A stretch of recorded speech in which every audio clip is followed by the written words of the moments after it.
নমস্কার। আজকে আমরা চলে এসেছি নতুনডি এলাকার 8 নম্বর ওয়ার্ডে। এখানে একটি খুব অসহায় মানুষ বসবাস করে। আপনারা হয়তো আগেও দেখেছেন, কেননা আমরা এই মানুষটাকে আগেও একবার রিকভারি করেছিলাম। তো কয়েকদিন না আসার কারণে তার অবস্থা এবং তার বাড়ির অবস্থা খুবই খারাপ হয়ে গেছে। তাই আজকে আমরা সবাই চলে এসেছি সেই অসহায় মানুষটার পাশে দাঁড়াতে। তো চলুন দেখে নিই সেই অসহায় মানুষটির বাড়িটা কী অবস্থায় রয়েছে।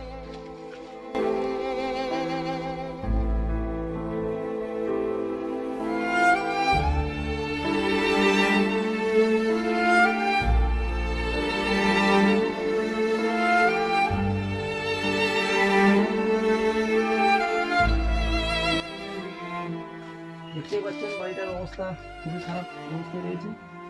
দেখা যাক আমরা কতটা সাহায্য করতে পারি।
আমি আপনাদেরকে আগেও বলেছি যে এই সমস্ত অসহায় মানুষের যদি আপনাদের কোনো খোঁজ থাকে অবশ্যই আমাকে জানাবেন। আমরা এই সমস্ত মানুষের পাশে দাঁড়াতে চাই, এই সব মানুষের সাহায্য করতে চাই।